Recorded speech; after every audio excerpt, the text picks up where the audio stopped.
Hello, everyone, and welcome back to the Outdoor Adventure Series podcast, where we celebrate individuals and families, businesses and organizations that seek out and promote the exploration, stewardship, conservation, access, and enjoyment of the outdoors.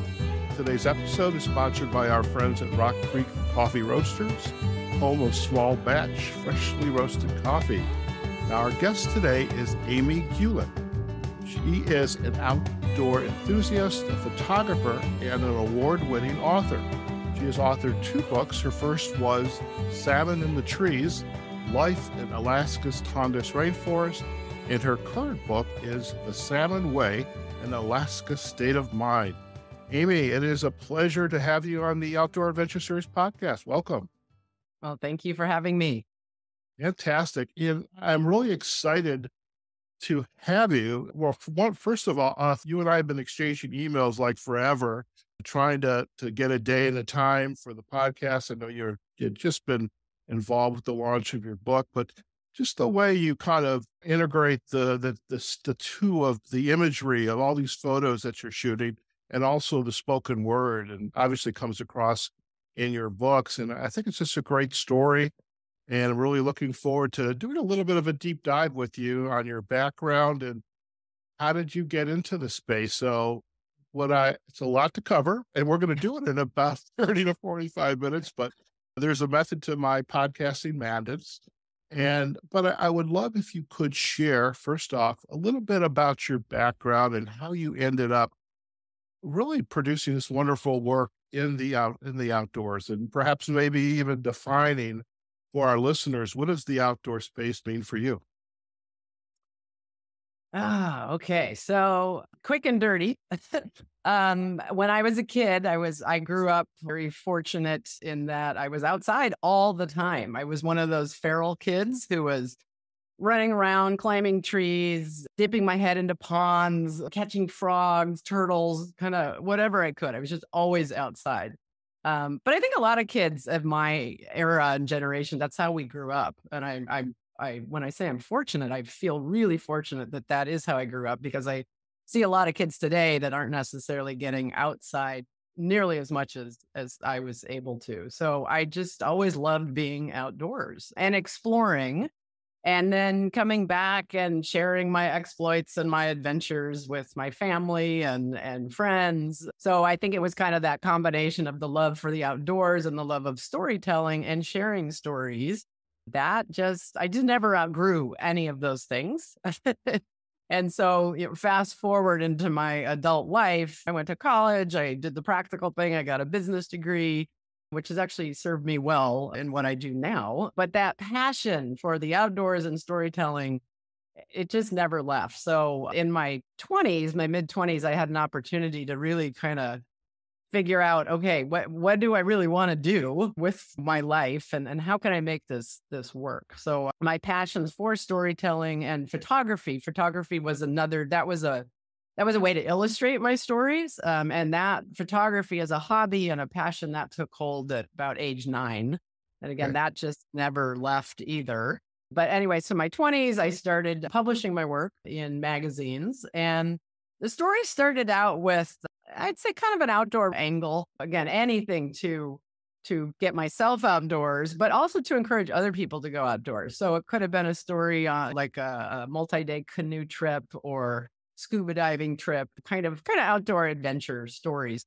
But the more time I spent in pretty wild places, and these places just kept getting more remote and more isolated and more wild, I started to see that there were threats to these places.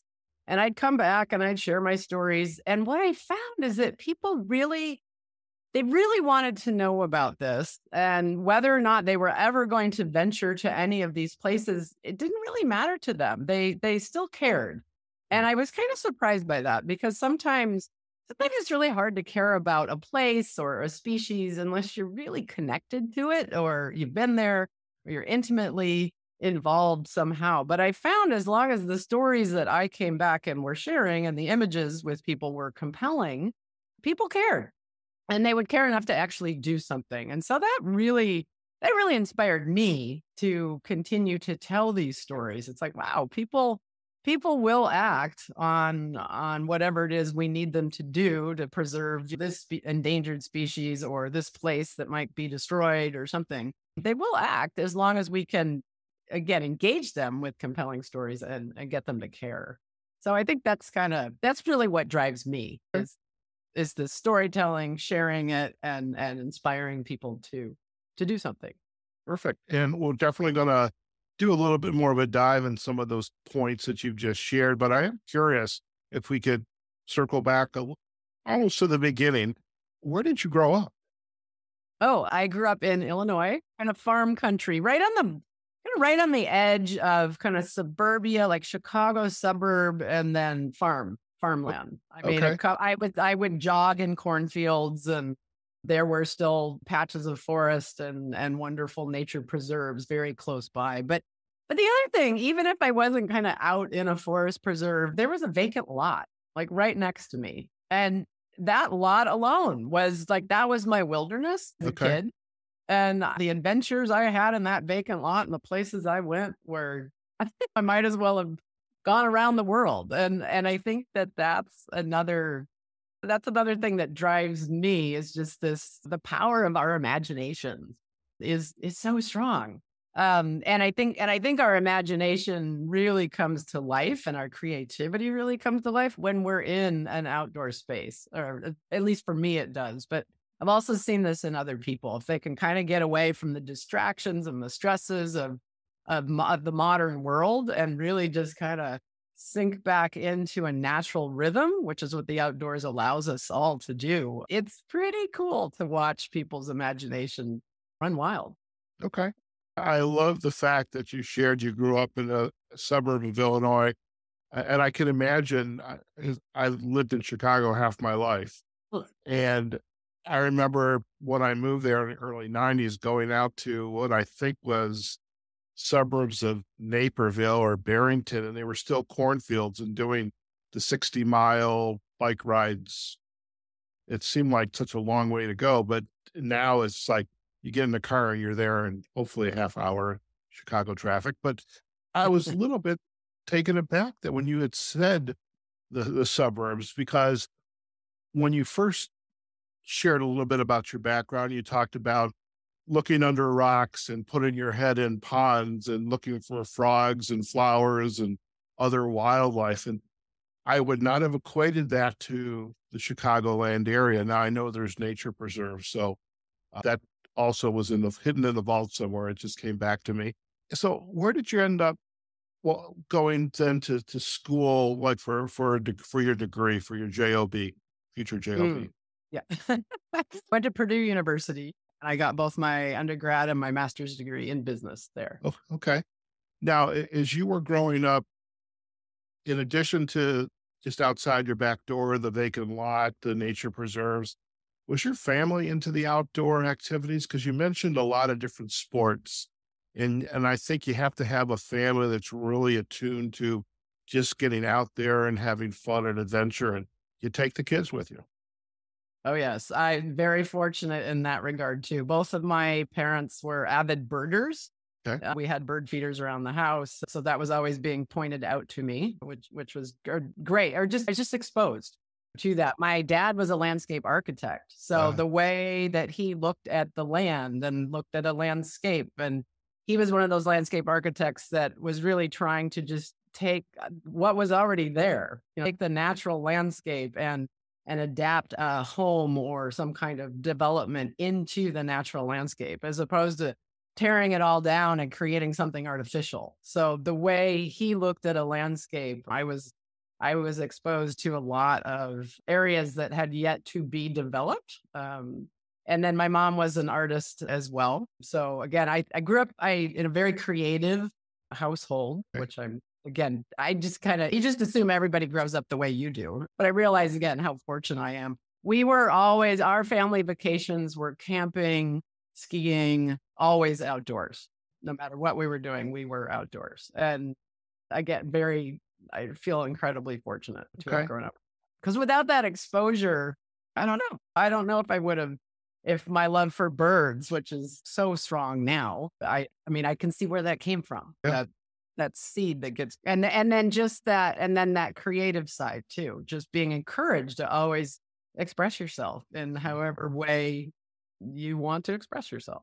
Sure. And I love that you shared that because that highlights the importance of family and also being trusted to lean in a little bit, stretch your what an old coaching mentor would say, stretch your learning edge. So go look under the rock, go over the hill, and just know we're right behind you if you need some help or anything, but go explore.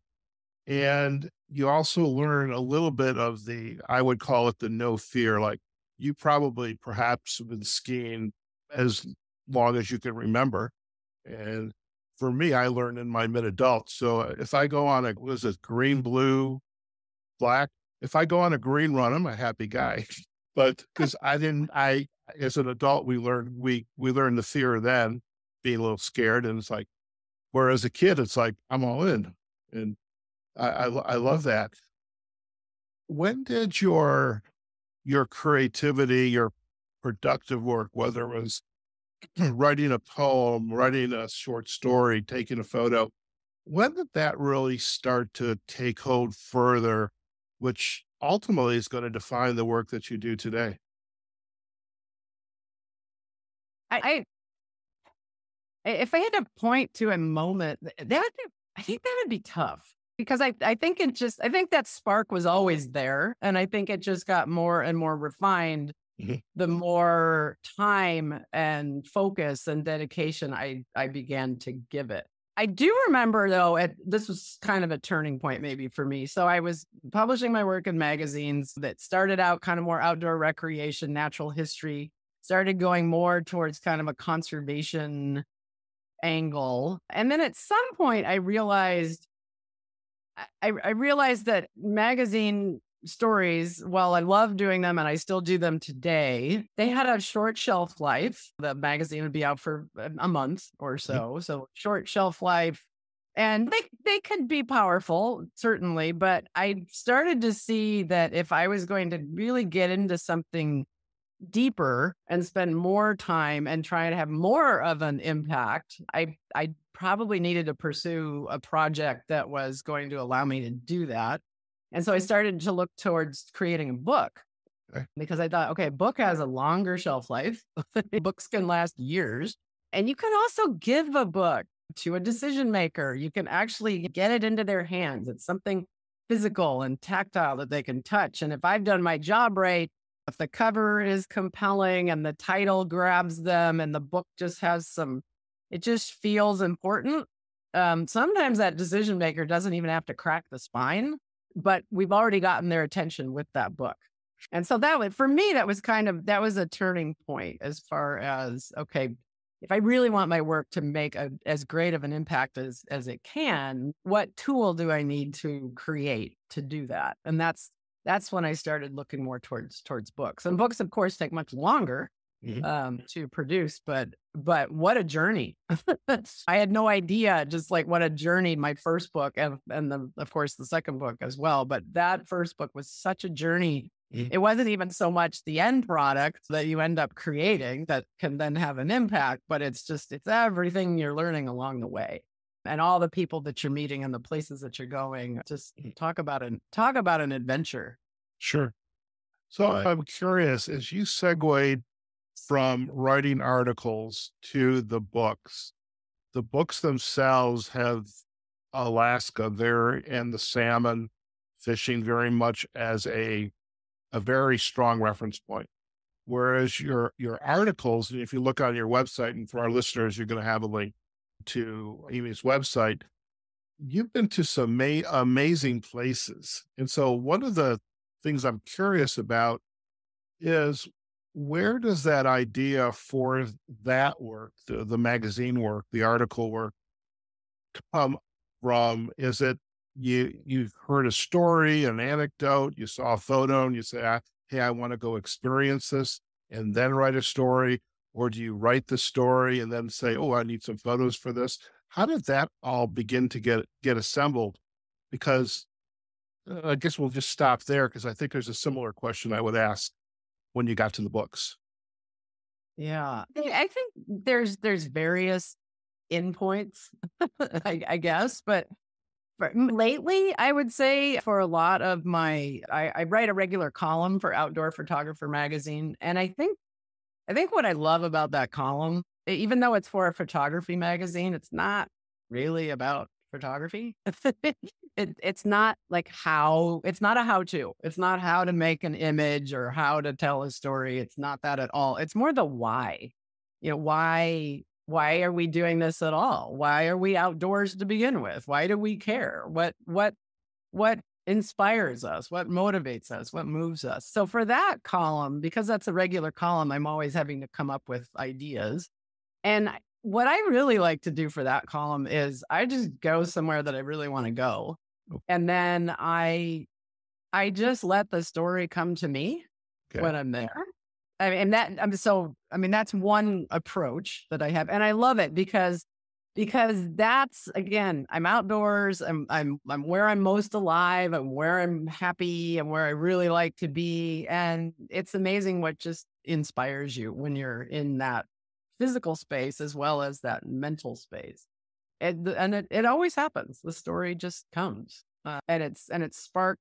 Could be sparked by one bird or something someone said, or or just a footstep, like crossing a creek. I mean, something comes from in a place. So that's one way, I guess, that I create that column anyway. And then other stories that are maybe a little bit more specific focused. I can certainly have an idea in my head before going anywhere or talking to anyone. It's like, okay, this is what I think the story is going to be. So here's where I think I need to go, or people I need to talk to, images I might need to make.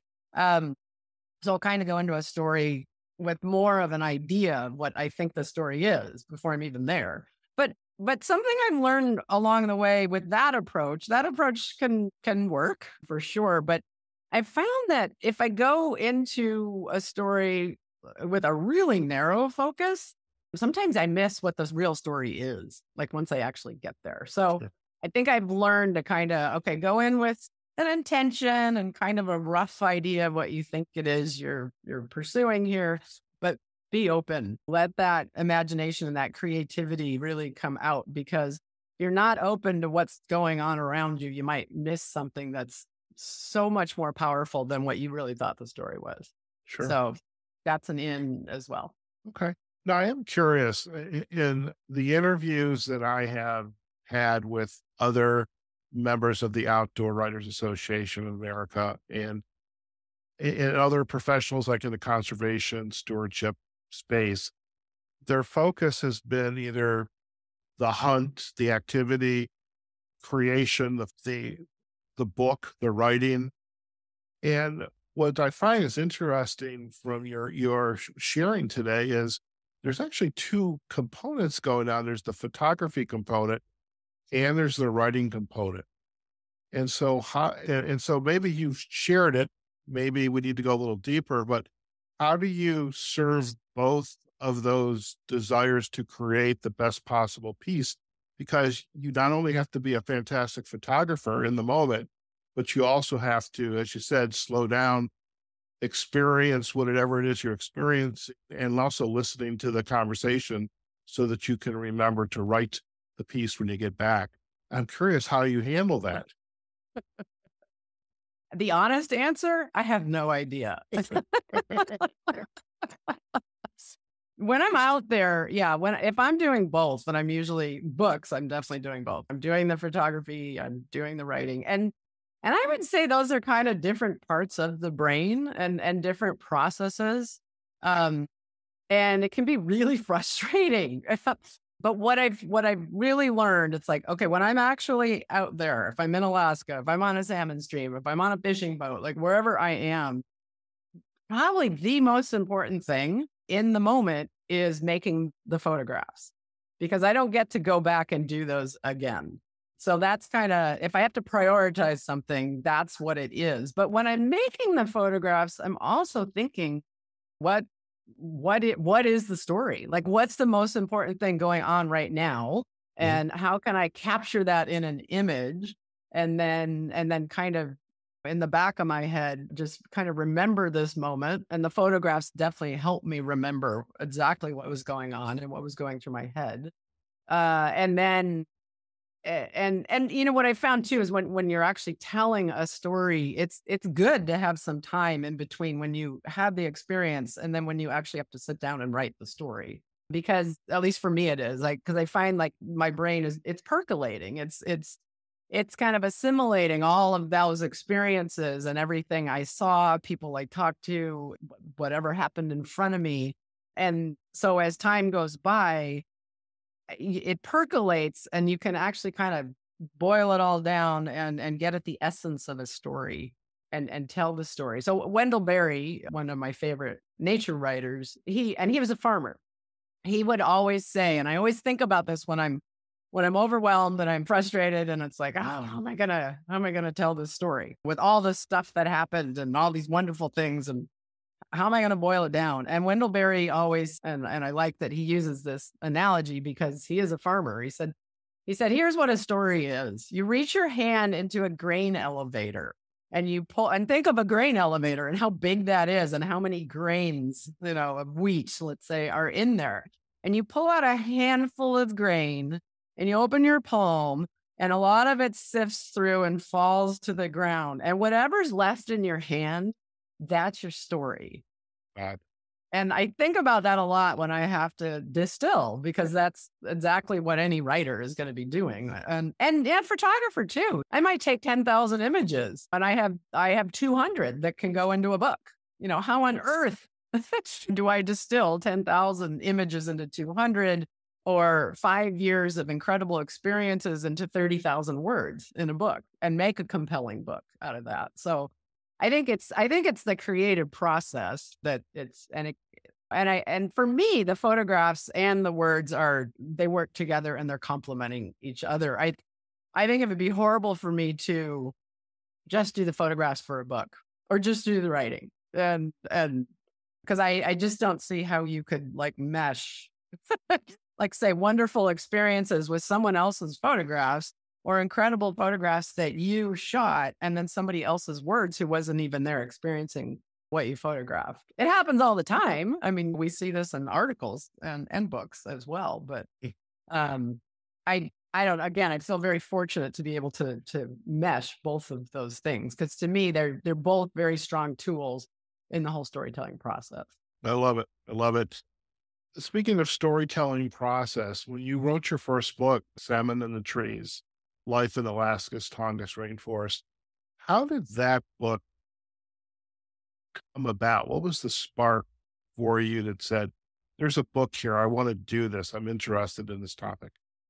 Yeah. So I was very interested in telling the story of the Tongass National Forest that is in Alaska. It is the largest national forest in the United States. It has the last best intact coastal temperate as well. And it's a place for decades had seen industrial scale clear cut logging. It was really on its way to looking like every other place down in the 48. And it really needed a new story. Again, this has been going on. The battle for this forest has been going on well before I came along. But I think when I came along, we were at a turning point with the Tongass. It's like, okay, there is still incredible forest here, incredible ecosystem, incredible wildlife, incredible ways of life for people who live really within this whole ecosystem. But we were at this turning point. It's like, are we going to continue with industrial scale clear cut logging or are we going to think about this place in a different way? And so that's kind of where I came along. It's like, all right, this place is incredible and it needs a new story. So I was doing a bunch of research on it and I came across a really, really dry scientific article. And I say that because I'm not a scientist. I'm an avid naturalist, but I'm not a scientist. And scientists tend to speak to other scientists. And so in a language that non-scientists are going to struggle with. And I was struggling to get through this paper. So the title of the paper, you'll love this. It was called The Upstream Flow of marine derived nutrients in a terrestrial environment. And Okay. I almost stopped. I almost just stopped after the title. I'm like, okay, I'm not even sure what any of that means. But I kept going and I got to the end of it. And all of a sudden this light bulb went on. And I had this aha moment. And I said to myself, do you mean paper? What you're trying to tell me is there are salmon in the trees? Because if that's what you're trying to tell me, that is the coolest thing I've ever heard. And if I can somehow go to the Tongass and make images and write compelling stories that help other people understand how it is that there's salmon in the trees, then I think a lot of other light bulbs are going to go on. And I think a lot of people are going to get excited about this place. So that was the spark. Okay. As you were writing this book and going through the process to write it, was this a lengthy process? 5 years more, or little like I'd get this done in a year and a half? What was it like for you? What was that process? Yeah. Well, the whole process, okay, so from start to finish, like when I walked out my door for the first time to go to this place, to then holding the book in my hands, it was 3 years Okay. total, which is actually pretty darn fast for a book. But again, this place needed a new story and it needed it pretty quickly. Pretty quickly. Yeah. I do want to say I did all the photography. I did some of the writing in the book, but I also other writers to contribute because I felt that this particular place needed a great diversity of voices. And so I was able to get some of my very favorite natural history writers involved. We had a very strong native, because there's a very strong native presence in this part of Alaska. So it was definitely a compilation of different voices. I just want to make that clear. I didn't write the whole book. I wrote my whole second book, but not the first one. Well, I am curious, what has changed as far as the dialogue about the forest and our stewardship and conservation of it as a result of the book? Yeah, and it's so hard. It's so hard to know, and I think that's the hardest thing with what I do is I create stories, I create images, I get them out in the world, and it's like, yeah, what do they do? And there are a lot of things I can measure. How many books got sold? How many books got into the hands of decision makers? How many people did we reach? That kind of thing. But in the end, what did it do? And it's really hard. And I my ego's not big enough for me to say, oh, well, this book saved the Tongass. I could never say that. But what I do know, and I think you just know it, or you can feel it, like in your heart. It definitely changed the conversation at a time when the conversation really needed to change.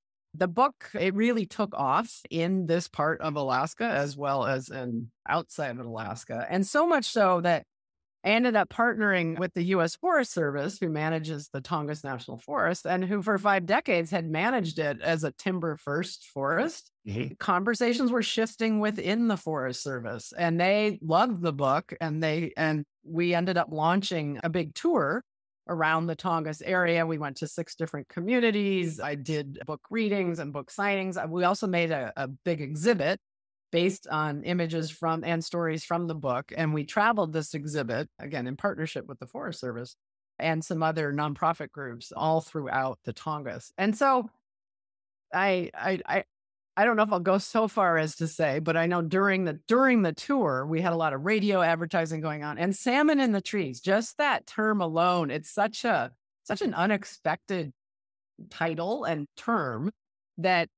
but we had a lot of radio ads advertising the talks and the exhibit, and you just heard salmon in the trees, salmon in the trees, salmon in the trees over and over again in these small communities in the Tongass region. And so for a while there, it did become kind of a household term, but it got people thinking about this place in a much more holistic way. The way it was always painted before, it was timber jobs, maybe saving rivers, saving fish, but we weren't really thinking about this place as the sum of all of its pieces. And that's what salmon in the trees really gets you thinking about. And you're like, okay, wait, if there are salmon in the trees, how does that happen? And I'll just give you the crash course. I mean, the way it happens, so salmon are born in freshwater streams and rivers. They go out to the ocean, they migrate to the ocean to mature. They come back as adults, back to their same birth streams and rivers. And when they come back, and when I say they come back, like we are talking, there's 5,000 salmon spawning streams throughout the Tongass. Millions and millions of fish are coming into these streams. This area has some of the highest densities of brown and black bears in the world. So when all these salmon start coming in, all these bears come down to the stream. They pluck the salmon from the stream, and most of them don't stay in the stream and eat the salmon. They take off into the forest to avoid having conflicts with other bears. This adds up to a lot of salmon that are taken from the stream and dragged on the land. And over time, all the nutrients from the bodies of those salmon decompose into the soil, and the trees absorb them through their roots. And the real kicker, and this is the aha moment for me, the light bulb, is this had actually been able to detect. They took tree core samples from these trees along the salmon streams, and they were able to detect a ridiculously high concentration of a marine nitrogen. It's called nitrogen 15 in these trees. And the only place that marine nitrogen could have come from in that high of concentration are the salmon themselves.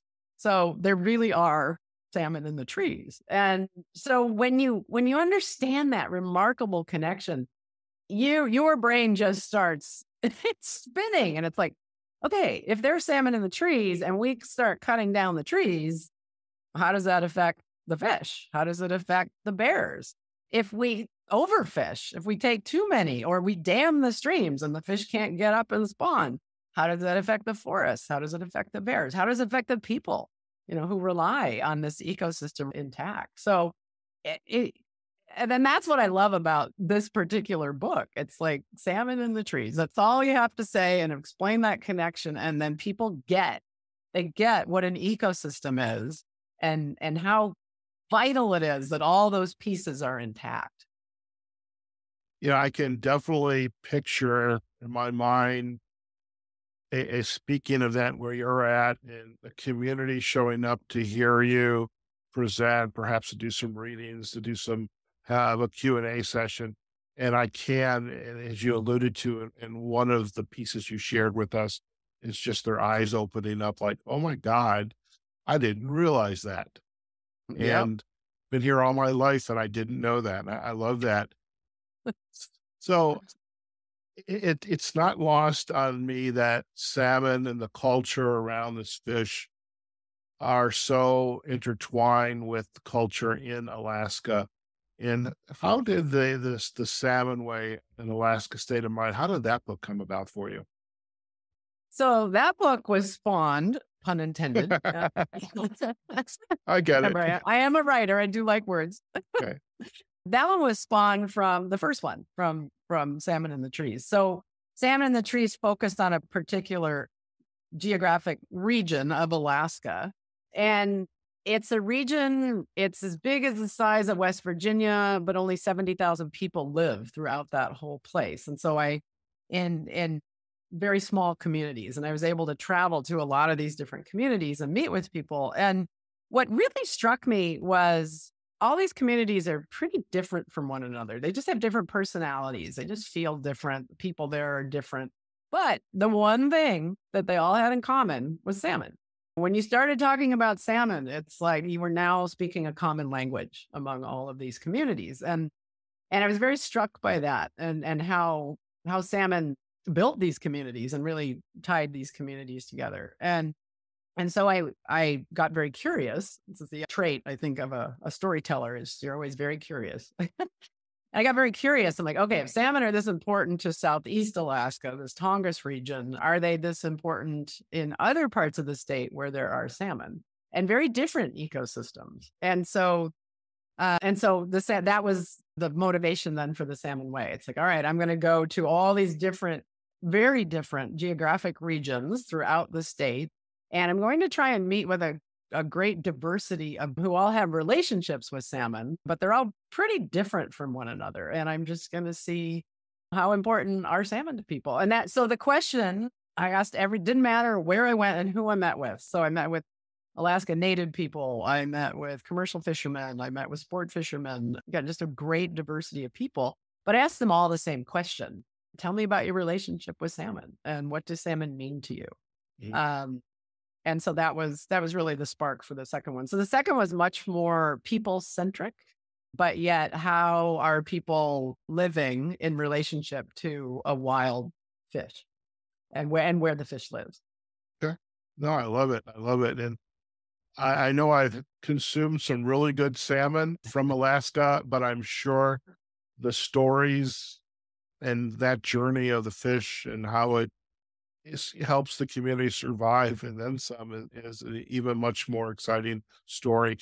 You just said something though that sparked a curiosity in me. Given your body of work, which is fairly extensive, you kind of go through on your website, there's an extensive body of work. You've got two very successful books. What has changed for you as a result of this collective activity and being so enamored and inspired by being outdoors and exploring and telling stories? What's changed for you? It's my gotcha question. I didn't mean to ask that, but that's my gotcha question.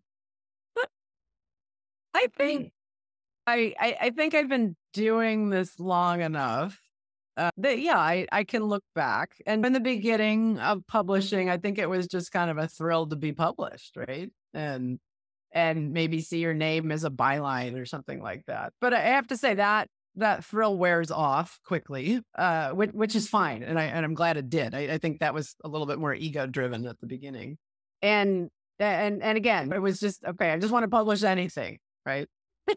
That's kind of where I started, and then so I started publishing. It's like okay, now I want to publish a specific story. Now I want to publish in a specific publication. Now I want to make a book. So there's kind of, I guess, an evolution as far as maybe the way I think about things a little bit. But I guess if something's changed, it's more just an appreciation for the moment that we are all living in right now. And the fact that and I think about this all the time, especially when I see places getting destroyed, whether they're getting developed for resource extraction or housing development just destroys a beautiful stream and patch of forest or near where I live or something.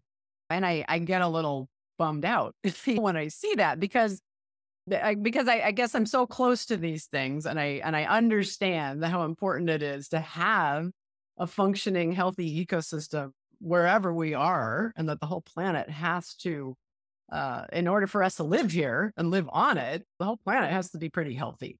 And so when you're always thinking big picture, you can kind of easily go down a rabbit hole of despair because the big picture is kind of bleak right now worldwide. So but what I think about a lot, it's like, all right, we don't get to choose the time that we're here, but we do get to choose how we spend the time that we're given.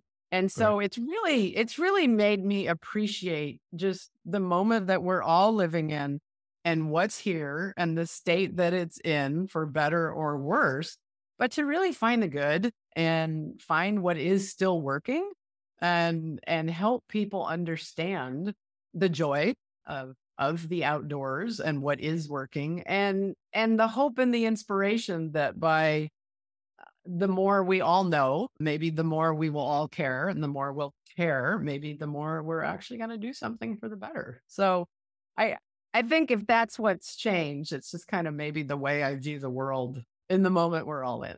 Okay. No, I love that. And in fact, it's a perfect segue for one of the topics that we love to have on our show.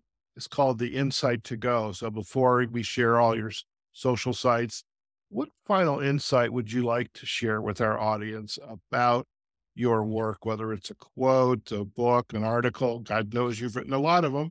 So, and we're going to provide links back to the book on our show notes, but what insight would you like to leave with our audience today? Well, there is a quote that I have to remind myself. And so this quote it's on a sticky note somewhere on my office wall. And sometimes, again, when I am kind of thinking too much big picture and the state of the earth and the state of humanity, I go back to this quote because it just reminds me because I get overwhelmed. When I start thinking that, I get overwhelmed. I'm like, I'm just one person. What on earth can one person do in the state of the state that we're in, right? And so this quote kind of it takes me out of all that and it just centers me again. And it's something I like to share with other people. It's a quote by Howard who was very inspiring to Martin Luther King Jr. And it goes like this. It says, "Don't ask yourself what the world needs. Ask yourself what makes you come alive and go do that. Because what the world needs is people who have come alive." I love it. I love it. And thank you for gifting us with that insight to go. And we'll have that on our show notes as well. Before we head out, I kind of lied. Before we head out to the social sites, what's one thing about you, perhaps the average reader of an article, the reader of the book wouldn't know about you that you'd like to share? Well, I got married underwater. Yeah. Wow. Where? In the Bahamas, about 30 feet below the surface. All And right. we were young and it's just how we wanted to do it. Our love for the ocean, love for the outdoors, love for adventure. Just let's start this adventure together with an adventure. Okay. Okay. I can imagine the rings were fairly easy to accomplish, but I don't even want to ask when the clergy person said you may kiss the bride. I don't even want to know how that happened. Well, Uh, and we did. You take your regulator out of your mouth and you hold your breath and then you quickly put it back in. okay. I love it. I love it. Amy, if our listeners would like to learn more about you and your work, where are the best places for them to go? Oh, best place is probably my website. So it's my name.com. Amy Gulick, AMYGULICK. That's really the main way. I'm on Twitter, Instagram. Each of my books has their own website. So salmoninthetrees.org and thesalmonway.org. Fantastic. We will provide all the backlinks to the web, social sites, and also to the book sites as well. Amy, it's been a pleasure to finally get to learn more about you and your work and your wonderful books. And I've been to Alaska once, and as I'm listening to you, I definitely have got to go back. Oh, It's such a yes, me beautiful too. place. And I have a bucket list that has to do with the Northern Lights. Haven't seen those yet, Mm. but I need to do that. And Alaska would be a great place for Yep. that. So thank you once again for taking time out of your day and joining us on the show. Oh, you're very welcome. Thank you for having me. All right. Listen, stay on the line. We're going to do a quick close and you and I can have a final chat. Okay. All right, folks. We have just been chatting and getting to know Amy Gulick, outdoor enthusiast, photographer, author. Really, I mean, just the background of her writing and the inspiration and how I was really intrigued about how this inspiration was sparked at such an early age and just continued to grow and grow. And if you go out to her website at amygulick.com, such wonderful photos of some of her experiences. There's also going to be obviously backlinks to her book pages and her social sites. But I do want to again emphasize, do check out her books, Salmon in the Trees. And I was trying to figure out, okay, what's the story here about salmon in the trees? And I was thinking the bears took the salmon and climbed up the tree, but okay, I was close. I wasn't on target, but I was close. So do check that out. Check out her current book, The Salmon Way, an Alaska State of Mind. And on our show notes or on our website, do let us know what you think of today's episode at outdooradventureseries.com. You can comment, like, and really just if you've experienced Alaska or some of the places Amy has been, do let us know that as well. As for us, again, you can find us at outdooradventureseries.com. We are also on Instagram and Facebook and LinkedIn and TikTok, believe it or not. There's lots of different ways to find the Outdoor Adventure Series in many of our episodes. Hey, folks, I hope you enjoyed today's episode. And wherever you are, whatever you're doing, go out there, have a phenomenal day. and we will see you on a future episode of the Outdoor Adventure Series podcast. Take care now.